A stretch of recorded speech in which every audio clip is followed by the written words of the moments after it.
Gente, imagina a seguinte cena. Pensa numa grande obra. Um arquiteto mestre, a equipe toda trabalhando em harmonia. Sim, aquela sensação boa de ver um projeto crescendo, né? Exato. A fundação tá ali super sólida, as paredes estão subindo lindamente, as pessoas até param na rua para admirar a construção. Tem todo um senso de comunidade envolvido ali. Isso. Mas aí, do nada, o próprio mestre de obras entra no terreno. E ele está segurando uma marreta bem pesada. Nossa, já dá para imaginar o desastre. Pois é, sem dizer absolutamente nada, ele começa a dar marretadas furiosas nas próprias pilastras que a equipe dele acabou de erguer. O pó sobe, a estrutura toda cede e a obra simplesmente desmorona, assim, na frente de todo mundo que suou para construir aquilo. Olha, é uma imagem que dá até uma certa angústia instantânea, porque vai contra qualquer instinto básico nosso de preservação, sabe? Vai contra qualquer lógica de construção. Totalmente. O nosso cérebro tem muita dificuldade em processar essa autossabotagem em larga escala, especialmente quando ela vem de quem, em tese, deveria ser o guardião principal do projeto. É um choque absoluto. E no nosso mergulho profundo de hoje, a gente vai desvendar exatamente isso. A gente vai analisar a psicologia sombria e as dinâmicas espirituais por trás desse comportamento. De por que líderes destroem ativamente os seus próprios projetos de sucesso. Exatamente. E o nosso guia para essa análise é um texto incrivelmente provocativo do presbítero Marcos Benedito. O título é Quando a Liderança Destrói o que Deus está construindo. Um título forte. Muito forte. E o material nos coloca diante desse exato cenário incompreensível que a gente descreveu, só que no âmbito de comunidades espirituais e igrejas. Que é onde a coisa fica ainda mais delicada. Sim. A gente está falando do encerramento abrupto de um ministério que estava claramente florescendo. O texto descreve o ato de silenciar adoradores super comprometidos, de excluir presbíteros sem dar nenhuma explicação. É o desmanche de grupos que serviam com excelência, né? E a ironia trágica que o material descreve é o momento exato em que isso acontece. Isso é o que mais chama atenção. Sim, porque não é durante uma crise. Não é porque rolou um escândalo ou falta de dinheiro. A tomada é puxada da parede bem no auge do sucesso. Pois é, o texto menciona uma obra ser encerrada às vésperas de completar 4 anos. Logo após um culto de ação de graças gigantesco. Um evento que atraiu pessoas de diversas outras comunidades, inclusive. Ou seja, existe uma vitalidade orgânica acontecendo ali. Uma força enorme. Uma força que claramente atrai as pessoas. E a resposta da liderança a essa força vital não é o apoio, é a aniquilação. Ok, vamos desvendar isso. Porque o argumento central do texto não é sobre uma simples reestruturação administrativa. Não tem nada de corte de orçamento aqui. Não tem. O que a gente está analisando é um conflito muito profundo entre o desejo de controle humano e a fluidez da direção divina. Perfeito. Tem um alerta fortíssimo que o autor cita lá do livro de Jeremias, que diz assim: ai dos pastores que destroem e dispersam as ovelhas do meu pasto. É um peso enorme. E isso nos força a perguntar qual é o mecanismo psicológico que transforma um construtor num destruidor.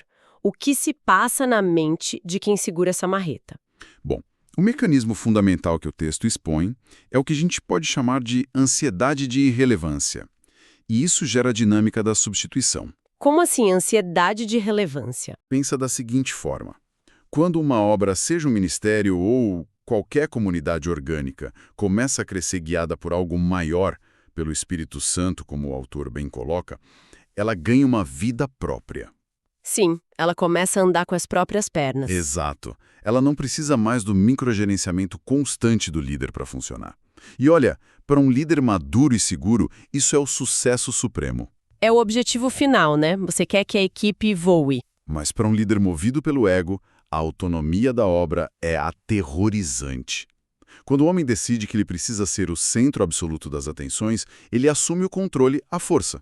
Ele puxa o freio de mão. Puxa com tudo, e ao fazer isso, a consequência imediata é que a fluidez natural e divina é sufocada. A obra sofre uma mutação. Nossa, uma mutação. Sim, ela deixa de ser um organismo vivo e passa a ser uma máquina burocrática, guiada apenas pelas inseguranças, pelas vaidades e pelas flutuações emocionais de uma única pessoa.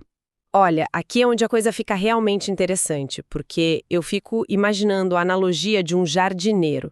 Imagina um jardineiro que planta uma árvore lindíssima. Tá, tô imaginando. A árvore começa a crescer, começa a dar frutos, as raízes se aprofundam na terra. Mas o jardineiro fica tão obcecado com a ideia de que a árvore está crescendo sozinha, sem a ajuda dele, que ele surta. Ele começa a interferir. Ele decide desenterrar as raízes todos os dias só para verificar se elas ainda estão lá, ou para tentar direcionar na marra para onde elas devem crescer. E a gente sabe o que acontece com a planta. Exato. Nesse processo neurótico de tentar controlar o crescimento, ele acaba matando a árvore. O desejo de provar que é ele quem faz a árvore crescer é exatamente o que destrói ela. Essa imagem do jardineiro captura a essência do problema perfeitamente. Porque o foco muda completamente. Muda do bem-estar do ecossistema para a validação do cuidador, né? Isso. E o material disseca as emoções exatas que levam a esse comportamento que parece tão irracional. Tem motivações muito obscuras operando nos bastidores dessas decisões. O autor lista 5 motivações principais, não é isso? Sim, 5. E a primeira delas, apontada no texto, é a inveja. Mas uma inveja misturada com uma insegurança muito profunda. Como ele ilustra isso? Ele cita a narrativa de Mateus, mostrando que a própria entrega de Jesus aos romanos foi motivada por inveja. É um ponto fortíssimo. É a liderança institucional da época, que simplesmente não suportava ver a prosperidade e a popularidade de alguém que não estava debaixo do controle estrito deles. É a mentalidade do jogo de soma zero. Se um grupo dentro da comunidade está crescendo, está prosperando e atraindo pessoas, o líder inseguro não consegue ver isso como uma vitória coletiva. Ele sente que o holofote foi roubado. Sim, ele sente que esse crescimento está sendo roubado da própria influência dele. O sucesso do outro acaba funcionando como um holofote implacável que só ilumina as próprias falhas do líder. E isso já nos empurra direto para a segunda motivação do texto, que é o medo patológico de perder o controle. Onde a linha entre autoridade e domínio absoluto se apaga totalmente. Exatamente, porque liderar é guiar algo vivo. Domínio é pegar esse algo vivo e jogar dentro de uma jaula para ter certeza de que não vai fugir. Nossa, forte isso. E essa jaula, ela é construída com o quê? Com regras arbitrárias? Regras arbitrárias, silenciamentos, corte de recursos. O texto até cita a terceira epístola de João para falar sobre aqueles líderes que amam ter a primazia. O famoso vício em ser a figura indispensável. Isso mesmo. Se um departamento, ou um ministério, ou um grupo de louvor demonstra que pode atingir a excelência sem que o líder assine embaixo de cada mínimo detalhe, o líder lê isso como insubordinação. A autonomia vira uma ameaça existencial para a identidade dele. Perfeito. Mas espera aí, vamos pausar e tentar complicar isso um pouco. Vamos tentar entrar na cabeça desse líder e buscar a perspectiva dele por um momento. Vamos lá. E se essa pessoa, na cabeça dela, acreditar genuinamente que está apenas fazendo o trabalho dela de proteger a comunidade? Tipo um zelo exagerado. Digamos que o líder olhe para esse grupo que está crescendo super rápido e pense, olha, eles estão criando uma igreja dentro da igreja, estão se isolando. Isso pode criar uma divisão terrível. Entendi o ponto. A mente humana é fantástica em mascarar a insegurança com a linguagem da virtude, né?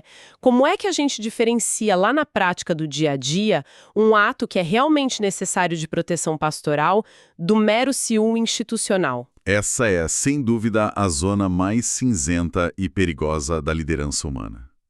Porque é muito raro alguém acordar de manhã, tomar um café e pensar: hoje eu vou destruir um projeto de Deus por pura vaidade. Ninguém faz isso. Todo mundo se acha o herói da própria história. Exatamente.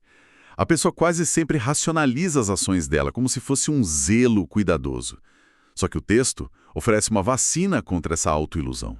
Que é a terceira motivação oculta. Isso, a falta de discernimento espiritual.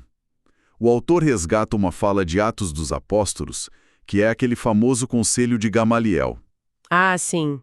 Se for de Deus, não tem como parar. Se este conselho ou esta obra é de homens, se desfará, mas se é de Deus, não podereis desfazê-la. Lindo isso. O argumento do autor aqui é que a verdadeira sabedoria não está em microgerenciar cada movimento, está em ter a sensibilidade de reconhecer a vitalidade genuína. Mesmo que essa vitalidade fuja totalmente do modelo de controle daquele líder? Principalmente se fugir. Se o líder ataca violentamente o que está gerando frutos bons, frutos de paz e crescimento só porque o grupo não seguiu o protocolo bonitinho, aí o que está agindo ali não é proteção pastoral. É só autopreservação. Pura autopreservação. O que, convenhamos, exige uma falta absurda de humildade. O que nos leva para a quarta motivação mapeada no material, que é o orgulho e a autossuficiência. A velha advertência do livro de Provérbios de que a soberba precede a ruína. Exato. É a arrogância de olhar para uma engrenagem que está rodando super bem, abençoando a vida de um monte de gente e dizer se não for feito do meu jeito, então não vai ser feito de jeito nenhum. É o egoísmo no nível máximo. Sim. E o resultado final de toda essa mistura tóxica de inveja, medo, cegueira espiritual e orgulho desemboca na quinta motivação, que eu particularmente acho a mais triste de todas. A falta de amor pelas pessoas. Exatamente. O texto relata o caso de como indivíduos são simplesmente varridos do mapa da comunidade sem a menor cerimônia. Como se fossem peças descartáveis. É chocante. O autor frisa de forma muito visceral que os 7 adoradores que foram afastados naquele caso não eram só números numa planilha. Eram vidas, pessoas reais. O que é fascinante aqui e triste ao mesmo tempo é notar como a desumanização é o passo final e inevitável desse processo todo. A pessoa vira um objeto. Sim. Quando a autopreservação da instituição vira o Deus absoluto daquele ambiente, as pessoas são rebaixadas à categoria de ferramentas. Nossa, é verdade. Se a ferramenta serve para alavancar a imagem do líder, ela é ótima. Ela é exaltada. Mas se a ferramenta começa a brilhar por conta própria, ofuscando o líder de alguma forma, ela é jogada no lixo. O sacrifício do cuidado humano no altar do ego fica completo. A orientação básica de cuidar do rebanho, como o autor cita em Bedro, é completamente pervertida. E isso nos obriga a dar um passo atrás e olhar para a história. Porque, ouvindo a gente descrever essa manipulação toda, parece muito que estamos falando de um fenômeno moderno, um subproduto dessa era das mega empresas, da mentalidade de CEO que invadiu os espaços sagrados. Mas não é. E o material se aprofunda exatamente nisso para mostrar que é um padrão crônico da humanidade. O roteiro da autossabotagem por puro ego já vem sendo encenado há milhares de anos. Sim, e o primeiro estudo de caso histórico que o autor traz é, talvez, o maior épico psicológico sobre inveja já escrito, a relação entre o rei Saul e o jovem Davi. Pensa bem na dinâmica dos dois. Saul é o líder estabelecido, o cara que tem a autoridade máxima. Aí surge o jovem Davi do nada e começa a trazer vitórias sem precedentes para o reino. Numa liderança saudável, o que o Saul faria? Ele celebraria o Davi. Veria o rapaz como o maior ativo da gestão dele, o general mais brilhante, a garantia de que o povo dele ia dormir seguro. Mas não foi isso que aconteceu. A paranoia tomou conta total. Tomou. O texto lembra que Saul ouve as pessoas na rua celebrando as vitórias de Davi e, em vez de sentir gratidão, ele sente o terror absoluto de ser eclipsado. E aí ele começa a usar a máquina do Estado não para proteger o reino, mas para caçar ativamente o cara que estava salvando eles. É a institucionalização da inveja. E foi isso que levou Saul à loucura e à ruína total. É um paralelo assustador com aquele líder contemporâneo que usa o microfone ou a reunião de diretoria para perseguir os voluntários mais brilhantes que ele tem. Sem tirar nem pôr. Mas olha, o segundo exemplo histórico do texto é, na minha opinião, a analogia definitiva sobre essa questão de poder e controle. O embate entre os fariseus e Jesus. Esse exemplo é espetacular. Imagina os fariseus não só como figuras religiosas, mas como se fossem o conselho de administração de uma corporação gigantesca e monopolista. Eles tinham um monopólio do mercado da fé, né? Exato. Eles ditavam quem entrava, quem saía, quem era perdoado e quem ficava de fora. E de repente surge alguém curando pessoas de graça nas ruas, completamente fora da estrutura deles, e o pior, ignorando a burocracia do templo. É o equivalente a um departamento de pesquisa e desenvolvimento que começa a inovar de forma explosiva, mas decide que não vai reportar os resultados para a diretoria. Exatamente. A diretoria pira. E o que é impressionante nesse embate, que o texto baseia lá no Evangelho de João, é que não tinha debate sobre os fatos em si. Não. O Conselho dos Fariseus não negava que coisas extraordinárias estavam acontecendo. Não mesmo. A evidência do divino, o benefício prático para aquelas pessoas estava estampado no rosto de cada pessoa curada ali na frente deles. Mas o raciocínio deles foi de uma frieza matemática assustadora. Eles pensaram, se a gente aceitar que isso é genuíno, a gente vai perder o nosso lugar, vamos perder a nossa nação. A narrativa mostra que manter o monopólio da estrutura institucional era infinitamente mais importante para eles do que participar daquele fluxo de vida real que estava acontecendo. Eles simplesmente decidiram que era melhor destruir a inovação, que nesse caso histórico foi planejar a morte de Jesus, do que ceder 1 milímetro do controle de mercado deles. É a sobrevivência da instituição colocada acima da própria razão de existir dessa instituição. Não faz o menor sentido lógico. E essa mentalidade acaba criando figuras como o terceiro exemplo histórico que o texto traz, o Diótrefes. Ah, o porteiro ciumento. Isso. O autor cita a terceira epístola de João para apresentar esse personagem. O texto descreve o Diótrefes como alguém que não apenas se recusava a fazer a obra, mas ativamente impedia e expulsava da comunidade as pessoas que queriam fazer. Ele só queria o monopólio do microfone e da atenção. Exato. É o tipo de líder que prefere presidir um cemitério, porque lá todo mundo é silencioso e obediente, em vez de liderar um jardim cheio de vida só porque o jardim é um pouco caótico. Perfeita analogia. E se a gente conectar tudo isso, o Saulo, os fariseus e o Diótrefes, a intenção do autor em compilar esses perfis é dar um alerta vermelho gigantesco pra gente. Um alerta de gravidade imensa. O texto avisa que interromper um trabalho que carrega um propósito maior não é um simples erro de cálculo de um gestor. É muito mais grave. O autor até cita o Salmo 105, "Não toqueis nos meus ungidos". É uma advertência muito severa de que as leis do nosso egoísmo humano não têm jurisdição nenhuma sobre o que é genuinamente divino. Então, quando um líder levanta a mão para silenciar a excelência de alguém, só porque aquela excelência não nasceu dele, ele está cruzando uma fronteira que não deveria. Ele está mexendo com engrenagens cósmicas que ele nem compreende e que ele definitivamente não vai ter capacidade de consertar depois que quebram. O que nos traz de volta do passado direto para a dura realidade do nosso presente. A gente já mapeou a psicologia por trás de quem segura a marreta e vimos os exemplos históricos. Mas e o dia seguinte? O pós-destruição. Isso. Quando as portas da congregação abrem no domingo de manhã, logo depois da decisão do líder de aniquilar aquele ministério brilhante, qual é o dano colateral ali, no mundo real? Como isso afeta as pessoas normais, né? O ecossistema. Exato. Como fica quem estava ali só buscando uma conexão espiritual sincera? Olha, o impacto é brutal e é indiscutivelmente sistêmico. O texto do Marcos Benedito não deixa margem para romantismos. Ele afirma, com todas as letras, que quando a direção humana substitui a divina dessa forma, os sintomas são visíveis imediatamente a olho nu. Pelos frutos os conhecereis, como diz em Mateus. Exatamente. O autor descreve uma deterioração que é quase palpável na atmosfera da comunidade. O retrocesso espiritual não é uma teoria abstrata, é algo que você sente no ar quando entra no lugar. E o que isso significa na prática de quem frequenta aquele espaço?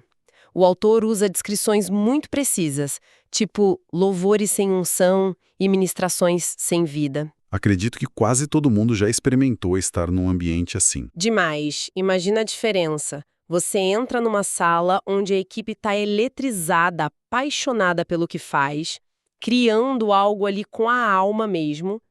E na semana seguinte você entra na mesma sala e parece que as pessoas estão só batendo ponto. Lendo uma partitura de forma burocrática. Isso. Com os olhos apagados, todo mundo tentando não chamar atenção para não atrair a ira da chefia de novo. É como se o oxigênio tivesse sido sugado do ambiente.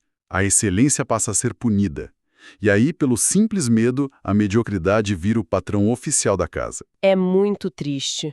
O autor menciona o aumento da desorganização e um desânimo coletivo muito profundo.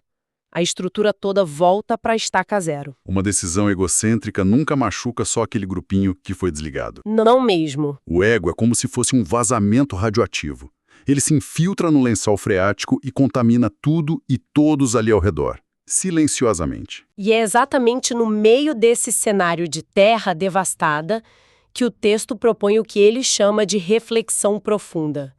É o grande clímax da argumentação do autor. Ele lança perguntas retóricas pesadíssimas. Perguntas que nem exigem uma resposta elaborada, porque a própria pergunta já é a denúncia, sabe? Ele questiona quem ganha quando um ministério é destruído. Quem se fortalece quando adoradores são silenciados. Quem cresce quando a excelência é forçadamente substituída por essa mediocridade que a gente falou. A resposta implícita é perturbadora demais. O líder que fez isso acha que ele ganhou o controle da situação. Mas, na verdade, ele só ganhou o controle sobre o navio que está afundando rápido. A comunidade inteira perde o brilho. O indivíduo perde o propósito de estar ali. O silenciamento forçado não produz ordem em lugar nenhum. Ele só produz um vazio letal. E o autor conclui esse raciocínio com uma sentença que eu achei muito amarga, mas super definitiva. Ele diz, certamente não é Deus. Pois é. Se a organização existe em tese para manifestar o amor, a graça e a excelência divina para a comunidade, e as ações da liderança estão fazendo o exato oposto, produzindo estagnação, então a liderança simplesmente sequestrou a estrutura toda para servir apenas a si mesma. é um desvio de finalidade completo. E sabe o que é interessante? Quando uma pessoa com poder age para demolir algo belo, orgânico e limpo, ela jura que está extirpando um problema da frente dela. Mas, na verdade, ela está entregando uma radiografia bem transparente do próprio caráter. Exatamente isso. As motivações ocultas, o medo, a necessidade de domínio, a ausência daquela compaixão profunda que a gente mencionou, tudo isso sai dos bastidores e vai parar sobre o sol do meio-dia para quem quiser ver. Aquele silenciamento acaba revelando infinitamente mais sobre as inseguranças de quem apertou o botão do mudo do que sobre as pessoas que estavam lá cantando. Brilhante isso. Mas olha, é incrível como o material, mesmo depois de conduzir a gente por esse corredor tão escuro da psique humana, ele não nos abandona no cinismo. Verdade. A conclusão do texto dá uma virada bem interessante. Uma inversão de perspectiva que traz uma esperança que eu diria que é bem teimosa. Ele garante para quem está lendo que nem tudo está perdido no meio desses escombros. Sim. A ancoragem final que o autor usa é lá da segunda carta a Timóteo, a garantia de que o Senhor conhece os que são seus. E a grande tese de resgate do texto é baseada numa diferenciação vital que ele faz. Sim, a distância colossal entre você ter a capacidade de interromper e a capacidade de destruir. Sim, porque as estruturas de poder humano, com todos os seus regulamentos e chaves do templo, elas têm, sim, total capacidade de interromper uma atividade num local geográfico específico. Eles podem muito bem trancar as portas de uma sala, podem confiscar os microfones da equipe. Podem proibir reuniões e desligar a energia daquele prédio. Eles têm o poder do embarque burocrático. É como puxar o freio de mão de um carro. Eles param o veículo. Eles param, mas a grande sacada é que eles nunca podem destruir a origem da energia que movia aquele veículo. Exatamente. A essência daquilo que foi plantado com pureza de coração é completamente imune à jurisdição da marreta daquele líder inseguro. O que é real, o que tem vida verdadeira ali, não pode ser apagado por uma simples canetada corporativa. Isso remete muito àquele princípio da conservação da energia. Nada que possui vitalidade genuína simplesmente evapora no ar só porque alguém mandou parar. A energia dinâmica não morre. Ela não morre. Se ela encontrar um muro de concreto bem no meio do caminho, um muro erguido pela vaidade do líder, essa energia se transforma. Ela desliza por baixo da porta e vai procurar um solo fértil em outro lugar. O que estava vivo ali dentro continua vivo, independentemente de instituição ou de placa de igreja. Isso nos deixa com um pensamento super intrigante para fechar a nossa análise de hoje, para quem acompanhou até aqui. Que é voltar lá para aquela nossa imagem inicial, a do mestre de obras descontrolado, batendo com a marreta nas próprias pilastras. Certo, imagina a cena de novo. Pensa comigo. Imagina que aquela estrutura que ele estava golpeando com tanta raiva, achando que era cimento, na verdade não fosse de tijolo e cimento. Imagina que ela fosse inteiramente composta por sementes levinhas, prontas para voar. Tipo um enorme dente de leão no meio do campo. Isso. Aí o líder vai lá e dá o golpe fatal com a marreta, certo de que demoliu a grande ameaça. Ele olha para o chão vazio da instituição dele e suspira, se sentindo vitorioso e seguro no controle novamente. Mas ele não percebe o que ele acabou de fazer. Ele não percebe que, com a força do próprio impacto da marreta dele, ele causou uma explosão silenciosa e ele acabou lançando centenas dessas sementes de excelência, de propósito e de talento pelos ares. E essas sementes são carregadas pelo vento. Exato. Elas vão cair em comunidades vizinhas, em projetos paralelos, na vida cotidiana da cidade, em lugares que ele nem imagina. A tentativa cega e violenta de sufocar o talento dentro daquela caixa pequena que ele controlava acabou sendo o gatilho. O gatilho exato que garantiu que a obra se espalhasse e florescesse em dezenas de outros lugares. Lugares onde as mãos dele simplesmente jamais vão poder alcançar. Fica essa reflexão para a gente levar para a vida. Fica a reflexão. Até a próxima, pessoal!